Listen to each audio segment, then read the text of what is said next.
Welcome to The Micro Collector, a podcast where I talk with the founders and operators behind some of the most exciting micro brands and independent watch companies. I'm your host, Justin Dorfman, and in today's episode, I'm joined by Reagan Cook and Ryan Torres, co-founders of Vaer. Vaer was one of the first micro brands that I discovered in my own collecting journey, and it's a perfect example of what makes this space so exciting. Durable, well-designed watches with real specs at prices that are still approachable.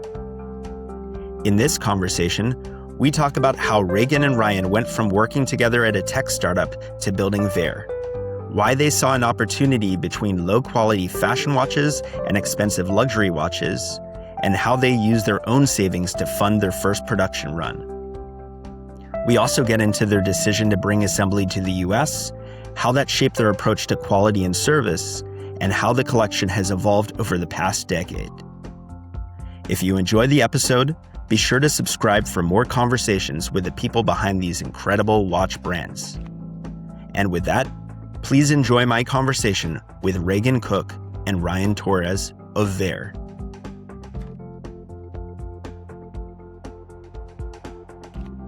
All right, Reagan, Ryan, welcome to the Micro Collector podcast. I'm super excited to have you on today.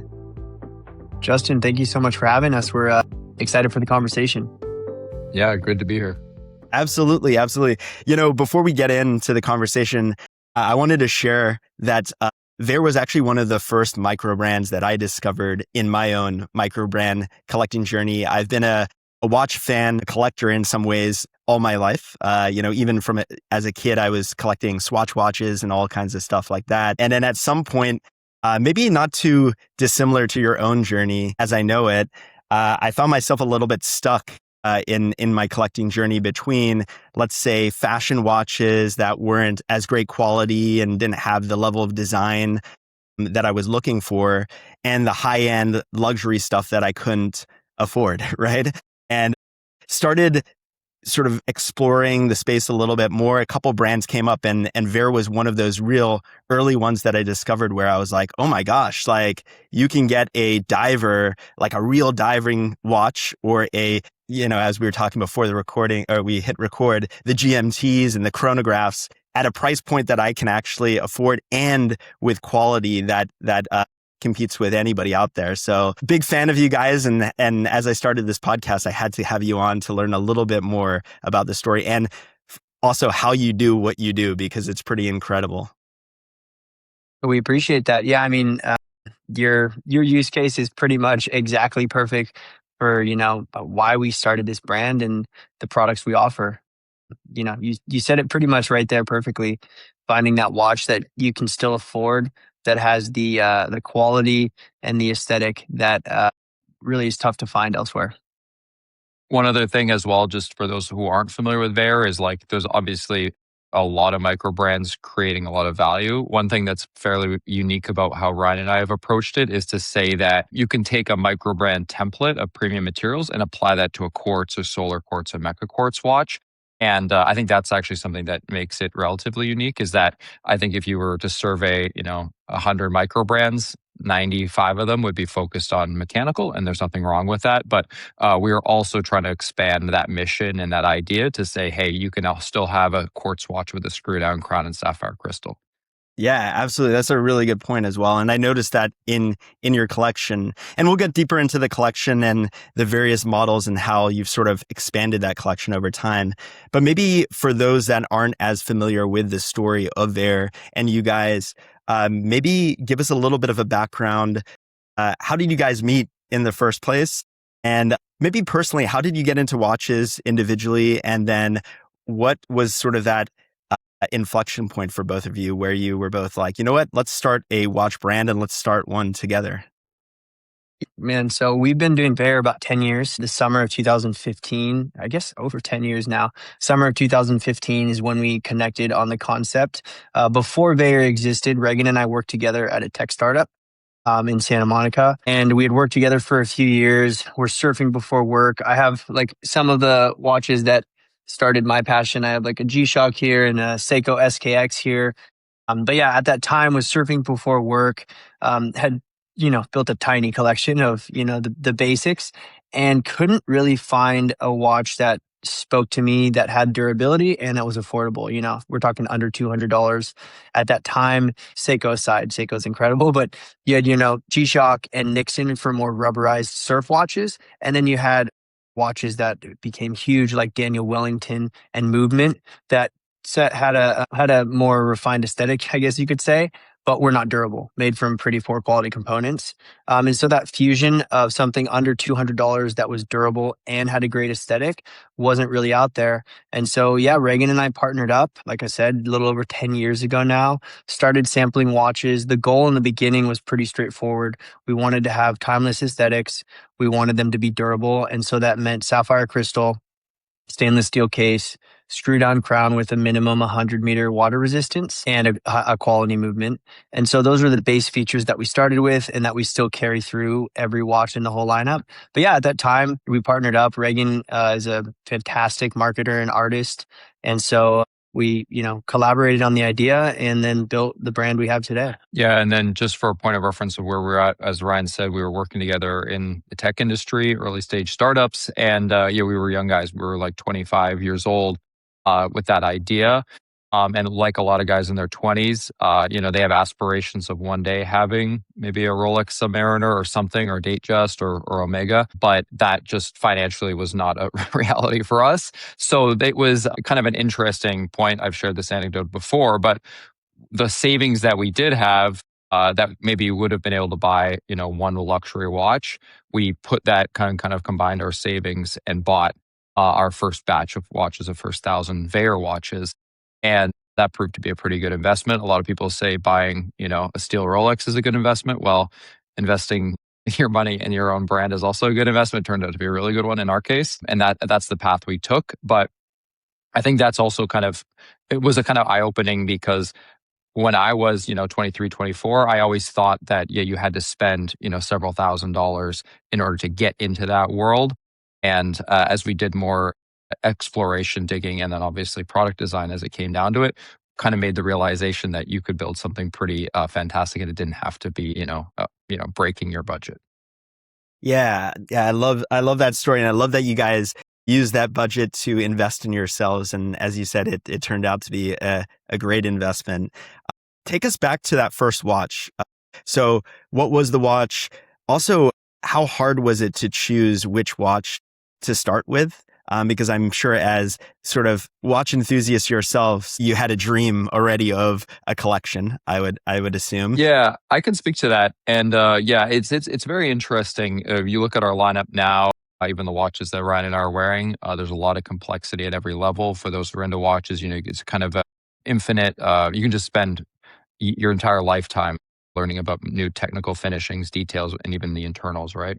But at that time, as first-time kind of business operators, first-time watch designers, Ryan had alluded to the fact that at that time there was kind of this minimalist trend, like Daniel Wellington probably best exemplifies it. And, say what you will about that company or their quality, it had that kind of timeless, classic dress watch, like a Patek or what have you. We kind of took that approach. Our first watch was like termed a classic. There was no numerals. It was very minimal. It's still, again, it was timeless. Kind of had maybe a little bit less so than Daniel Wellington, but ours was kind of a Bauhaus, Scandinavian minimalist design, which was particularly unique because that's something that you wouldn't associate with a surf watch.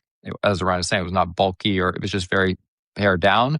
That said, if you reflect back on what we were actually executing on, it was very rudimentary, very simple. I mean, it worked, but other than the sapphire crystal and the screw crown, everyone's got to start somewhere, but there wasn't a lot going on with that watch. But even just to achieve that was quite a miracle in its own way.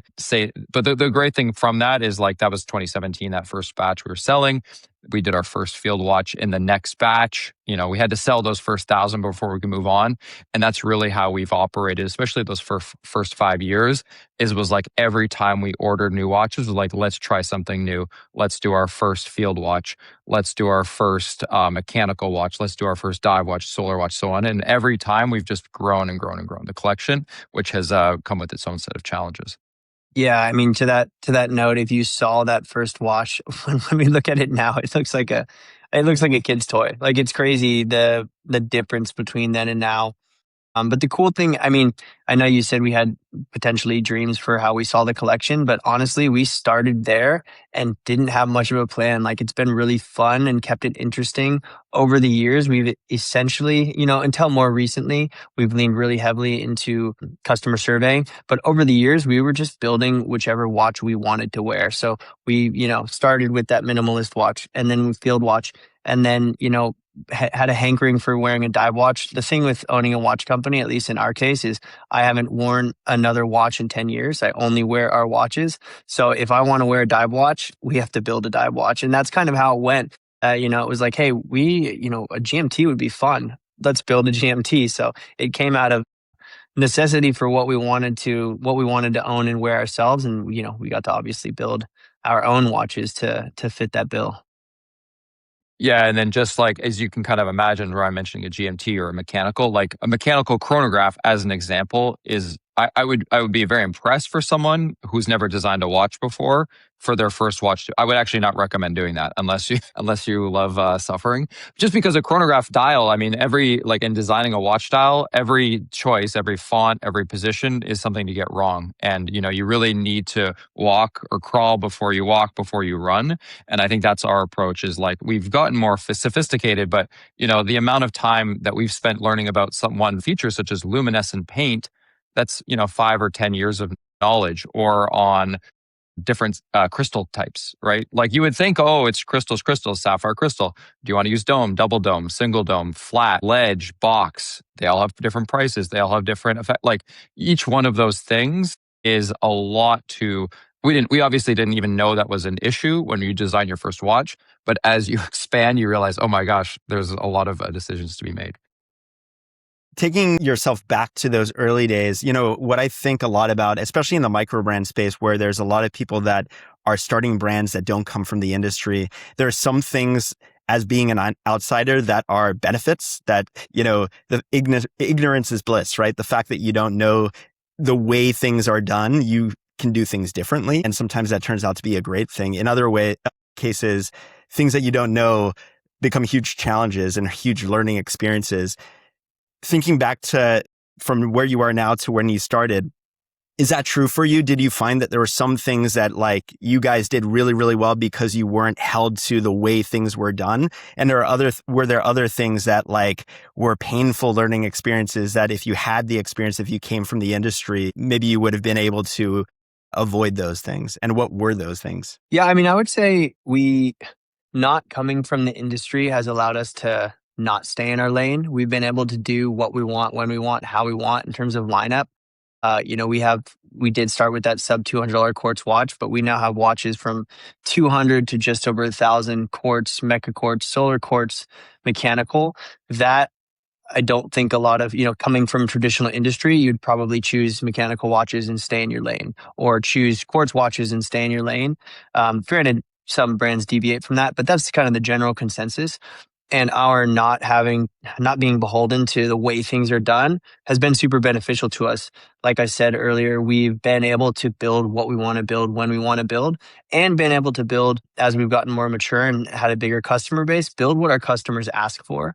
And that has been a huge advantage for us in terms of business structure and operation, in terms of being able to speak to a variety of different types of customers. To someone buying a $15,000 Swiss luxury watch, the difference between 200 and 1,000 isn't that much. But to a common consumer, the difference between 200, 400, 600, and 1,000 are pretty massive. They're different categories of people to speak to. And, our flexibility and lack of knowledge of how things are done enabled us to just go for all of those categories and do pretty well in each, taking, our general aesthetic language, and Reagan designing watches that, again, can be sold for a watch that can be sold at our lowest end, I think $189 right now. It can look just as good as $1,000 watch. And that's a pretty cool thing that not coming from the industry enabled us to do. Yeah, the other thing as well, again, advice I would give to someone who wants to start their own brand is There are obviously like you could make a brand and then try and show up to Watches and Wonder and present your brand and hopefully get some notoriety, but that would be just about the hardest way of entering the watch world. And hopefully you would either have huge financial backing, you would have worked under, a master watchmaker or just kind of really understand. Even then it's a massive risk, which, would maybe take multi-million dollars of investment just to kind of make that happen. Now, here in the United States, doing something like the Wind Up Watch Fair, that's another great approach. And you can go to a wind up show and see dozens, if not hundreds of brands who are all operating in kind of in that micro space. The thing though that I would recommend is whether it's Watches Wonder, Micro, or Warner Wound, is that is the enthusiast side of watchmaking, and that's important. But when you enter that space, you're competing with everyone else that's exhibiting there. The thing that Ryan and I have taken as an approach is there's, 99% of the market are not showing up to that because they do not get home from work and then open a watch forum and start thinking about watches.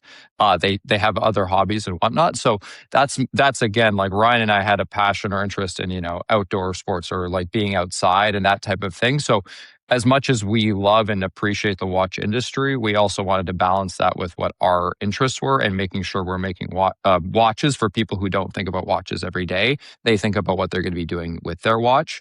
And that would be like just a general recommendation, because it's harder to be watches and only talk about watches because those are the brands that have been doing it for 100 years. You're always going to be at slight disadvantage.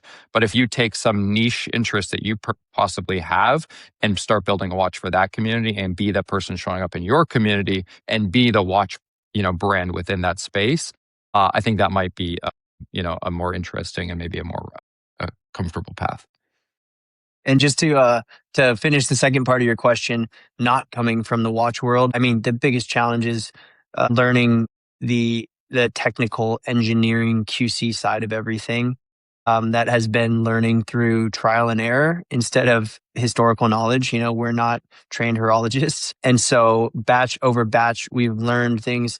Our first watch, the dial and everything was loaded from the front of the watch. That was like the way minimalist watches were done, but it disables you from being able to service those watches. That was a change we made. And so on through the last 10 years in construction of case tubes, pinion heights. As Reagan mentioned, tens, if not hundreds of hours on learning about loom through digging into forums and reaching out via email to testing all of our watches adjacent to competitor watches in the closet on time lapse. Like those are the kinds of things where we're not from the industry. We don't have that classically trained knowledge, and learning that over time, as well as, building our own QC processes from scratch. When we started, we were, silly enough to think the manufacturers will properly QC the watches. They'll be good to go. Now we have QC steps at manufacturing level, receipt level, assembly level, and then again at our warehouse before they ship. Those are things that were just developed over the last 10 years through, as I said, trial and error through time. Those are, if we were to start a watch brand today, it would be, we'd plug and play all of those things we've learned. Had we come from the industry, I'm sure we would have had a lot more of those tools from, again, the engineering, construction, QC, the physical part of it. And so that was a lot of the learning. But where we've had a leg up and advantage is we're both great at digital marketing. We came from that world, and that has been really, really beneficial in helping our growth. Yeah, one other thing I'll add on that in terms of what Ryan's saying and plugging in is the one thing that would be a disadvantage is that when most brands or micro brands would start would kind of latch into the existing, say, a Swiss made or Swiss assembly system. A lot of brands across Europe, including some of the best British brands, are just like, okay, we're a British brand, but we're going to actually, all of our QC, our assembly, and our shipping or what have you are going to flow through Switzerland or something like that. Because we didn't have that direct connection, as Ryan was saying, we had to actually learn that ourselves, which means we've actually had, and we didn't really mention it on this interview yet, but we've had to build up like a very robust, if not the most robust US assembly and manufacturing network. And we built that from scratch and it didn't exist. So what we've essentially done is built this whole supply chain here in the United States stateside, which was essentially done out of necessity or ignorance to some extent, because we were like, okay, well, how else are we going to do this? How else are we going to learn how the internals of the watches work? But now it's essentially a competitive advantage and a competitive edge because If we had done it, quote unquote, the easy way, we'd have just been like, okay, all Vaer watches are Swiss made. Therefore, they're all using Swiss movements. Therefore, we're kind of constrained on that. And we just kind of do that side of the business. Instead, we're US assembled. We bring in Swiss, Japanese, or even US movements. We're much more flexible and we actually have full control over our manufacturing. Yeah, I was going to ask you about that sort of US assembly and what the reasoning was behind it. I saw an interview with you, Ryan, I think, where you talked about maybe some challenges in quality that you experienced abroad and, wanting more control over the manufacturing process. Was that sort of the reason behind the US assembly, and sort of what has your learning been through that journey? What are some of the challenges that you've discovered in assembling in the US, and what are some of maybe the benefits that people might not think of? Because most people think of either, lower costs in Asia or, quality and prestige in Switzerland. What are some of the things that you found that US has to offer that people might not be thinking about? Yeah, absolutely. So, I mean, in the beginning, one of the most fun parts of the business early on, Reagan and I, we wanted to make leather straps to go along with our watches. So we'd spend time driving downtown, picking out hides, working with leather makers to make our own custom straps in the United States. Local sourcing and craftsmanship was always a piece of the pie. It's a fun part of the business. We started making our watches entirely overseas. And I don't even know exactly where the discussion first popped up between the two of us, but it just seemed like a really awesome way to bring some of our production to the US to begin with. It seemed like a really neat challenge. Low to no people were assembling watches in the United States at that time. And it seemed like a really great way, and it showed to be true, to get closer to our product, to better understand the construction. You can order a watch from overseas and design a watch overseas, but there are all of those minute elements that, even having designed and ordered it from a industrial engineering perspective, you don't get the best understanding of it. And so we started assembly over here. At that time, there was no infrastructure, as Reagan said. We had to call local watch shops and try to present to them this concept of bringing them a kit of watch components that they could assemble together for a fee. It wasn't even a concept, like it was completely foreign. And in doing so, it was incredibly challenging, again, because we were reinventing the wheel, if you will. There are obviously assembly houses in China and Hong Kong and Switzerland and Japan. In the United States, in Los Angeles at the time, none at all that we could find. And so we had to create the process from scratch at that time. Over the last, I think that started 3 or so years into the business. So it's been, 7 or 8 years since we've done assembly in the United States. We've really dialed in the process to where we can bring on new assemblers who've never assembled watches at scale. They're generally watch technicians that service oftentimes Swiss luxury watches. But through that process, it has just been monumental in learning about the construction of our watches, learning about the shortcomings of our watches. A lot of these guys, as I said, are Swiss luxury technicians. They're working on Rolexes and Patek and whatever it may be. And so they look at our quartz watches, at the time we started with quartz watches, with a very, very critical eye. And that critical eye of them, again, being used to working on $10,000, $20,000 plus watches to now working on our $200 quartz watches, they brought in recommendations for construction changes and optimizations to the way we're building our watches that we, when feasible, always listen to and implemented. And so over the years, assembling in the United States allowed us insight into changes we could make to our watches that we never otherwise would have had. It got us so close to the components, construction, and engineering in a physical way, not just, over video chat or over email, but Reagan and I would be sitting in the assembly areas with them, watching assembly, reviewing the watches, seeing rejected components, and so on. And that hands-on local approach, again, allowed us to make our watches so much better. Yeah, and I think that what I would add is, as much as it wasn't like deeply thought through, it was not thought through in the sense that we did not understand how much of a pain in the butt the whole endeavor would be, because it was a huge pain. Like it's like a real hurdle, but I do think great businesses take on those challenges because we kind of see that the message in the end will be a differentiator and something to tell about the brand that is very unique. But from a philosophical perspective, going back to what we were saying earlier in the call, like we wanted to make that affordable watch. We wanted to be of quality. Well, when you think about it, you think of the big brands, the American, like Fossil, Timex, Movado, right? They're selling $200 or $300, $400 watches, but they're so low quality that if they were to be damaged, as Ryan's saying, they're probably front loaded. Like their repair system would be to throw that watch out and send you a new one. And so anytime that it's replace, not repair, which is literally like the entire budget industry and fashion industry, which could also include some watches that are like $1,000, but they're like only cost $5 to make. Like that's the kind of the thinking or the deeper philosophy that kind of underlines the crappiness within the affordable side of watches, is that they're all made in whether the Philippines or China. So they were never made to be serviced, really. They were always single use. And that's why they have mineral crystal or other issues. And so, like, if we ultimately want to disrupt the affordable watch segment, and we believe in like having this watch for your lifetime, we need to start with the ethos of this is to be repaired, not to be replaced. And we're not going to send it all the way back to Switzerland or all the way overseas. It needs to be done locally. And have our service process, have our parts, and that's like I think that's actually one of the most underappreciated aspects of our business and about U.S. Assembly is it's not just about assembled the first time. It's about taking care of it for the next, however many years. It's funny. It's one of the things I actually worry the most about the microbrand industry is that a lot of the brands out there don't think about servicing, right? They think about producing watches, selling watches. And especially like you said earlier, large portion of these watches in the microbrand segment are mechanical watches. So they're going to need to be serviced in 5 years, 3 to 5 years or so, right? I don't know that a lot of the microbrands out there are set up to be able to do that, right?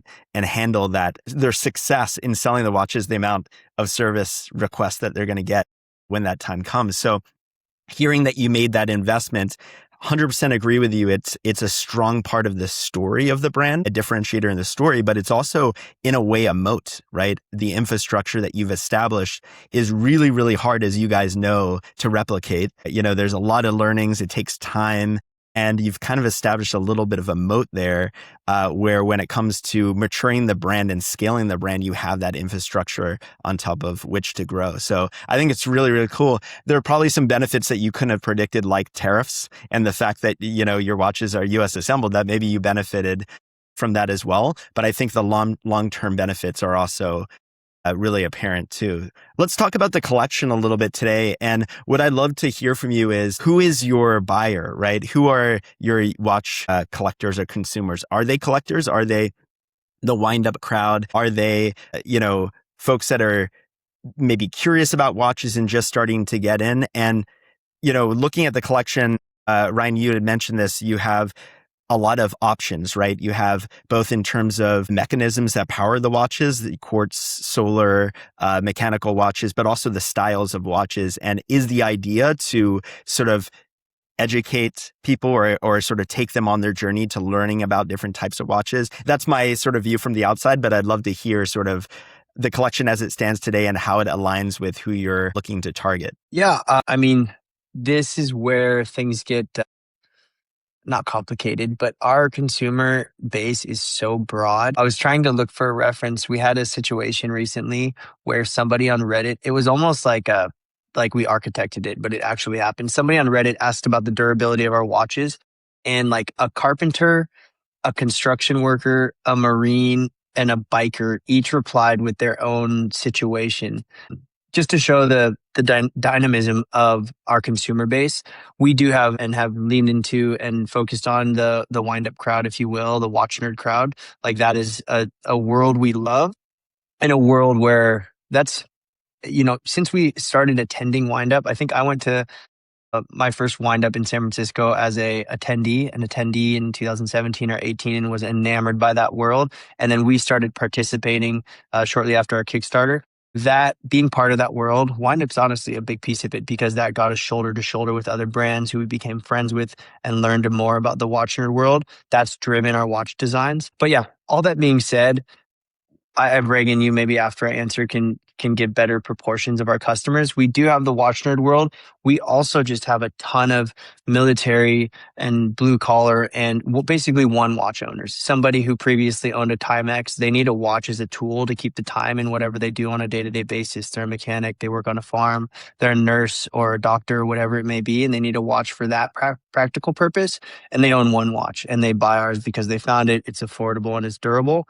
And then we have on the other end, the watch nerd, the collector, someone who owns, an Oris and a Notice and a Rolex, and they buy a Vaer as well. And so the beauty of our business with our differences in prices, with going from quartz to automatic and everything in between, and the fact that we not only have a watch that speaks to the watch nerd, to someone who really cares about, components and vintage inspired design, we also have branding that a lot of our branding honestly speaks to surfing because Reagan and I each surf almost daily.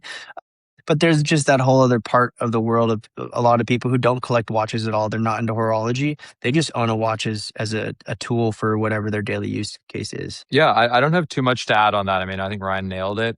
The thing is, like, we are still learning and expand. I mean, we still don't have the perfect answer to that question. As a good anecdote on it, we recently opened our first showroom, kind of our first physical store here in Venice Beach, California. And that was just at the end of last year, kind of at the end of November. And, we take 10 years of insight and knowledge of, like, we know our lineup, we know which watches are popular, but of course we put them in a new environment, which is a showroom here in Los Angeles. And what do we know? Well, not only is like the average order value double in store than it is online, but the whole SKU mix is completely different. And how we're still trying to kind of come to terms with that. Perhaps it's that, maybe it's a wealthier buyer that's flying into LAX and here for business, therefore they have more money to spend.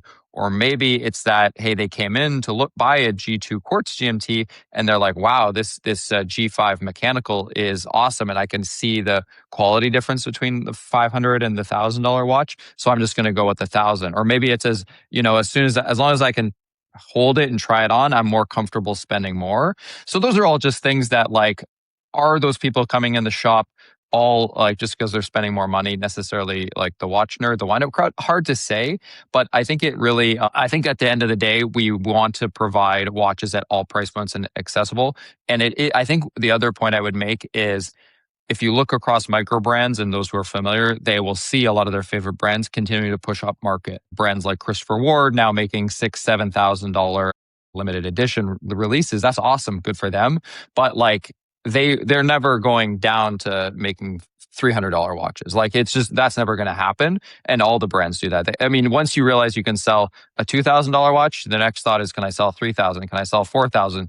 And it's still just one watch, which means the shipping, all the packaging. I mean, COGS are going to be higher, but all of the logistics is the same to sell that $7,000 watch. What's great for us is that we started basically at the bottom, the most affordable watch that you could reasonably made, which is like still that sub $200 price point. We will never abandon that. So we will always have that first rung on the ladder for someone who doesn't have a lot of budget, but we will keep pushing up. And that's where it's fun, is that we can kind of try to keep holding our own into higher and higher tiers of watchmaking. And I think we'll continue to do that.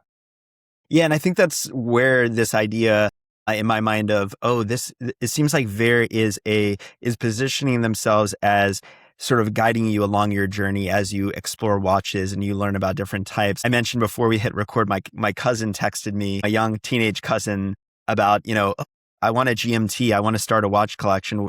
Which one should I buy? And I sent a link to your GMT.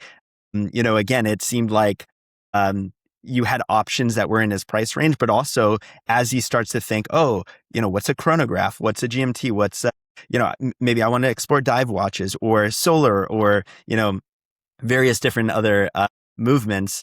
You have the full gamut, and at the price points all along the way where he can sort of find his way and not, stretch the budget too far. So very cool to hear the thinking behind that. You mentioned the showroom. I was going to ask you about that as well. Obviously, establishing your own showroom is an investment. Even, at your stage, you've been around for 10 years. It's, perhaps an early sort of milestone for you guys to have your own showroom. It sounds like it's paying off. You mentioned the higher order values. What was the thinking behind the showroom? At what point were you like, we need a physical presence? And what made you decide that now is the time to do it? Yeah, we've, 10 years is a long time. We've been around long enough to where our business is established, if you will. It's a living, breathing thing. If there was a period if Reagan and I stepped away, it would cease to exist. Now we have a team and we have an audience and we have people who are recurring customers to the point where it's a very stable business. I'm, very careful with our decision making and, or with my decision making, I should say. And we probably waited longer than we needed to open a showroom, but we're at a point now where the business is established enough that it was kind of like, one, we could support the rent if we needed to, if it didn't make any sales. That was kind of where we wanted to get to. And so, yeah, we got to a point where we were comfortable. We found a place we really like locally in Venice. To be honest, I had no clue what to expect in terms of success. I know people love our brand online, but making sales in person's a daunting goal, a daunting path. But it has been immensely successful, more than we could have ever imagined. We're already looking to open new showrooms. I think it's an amazing thing to get our watches in people's hands. What they see online is one thing, but when you actually feel our watches in person, the conversion rate for the store is absurdly high. As Reagan mentioned, our AOV is twice as high. People will come in for one of our quartz or solar quartz and end up buying a mechanical watch because seeing that in person is so exciting and so interesting. But yeah, it's a big scary step to lock into rent on a place that may or may not generate revenue, but it has paid off through and through, and we're very excited to bring the Vaer experience to other cities. Yeah, so as a point of reference for where Ryan and I are at as a business, so we've always from day one wanted to be a business at scale. We want to be a big business. We want to be, reviving American assembly and American watchmaking, not for like 1,000 pieces a year, but 100,000 or 1,000,000 watches a year. That's our goal, right? So and we see this because we've been to many windups and Intersex, which is another great watch show that people should check out.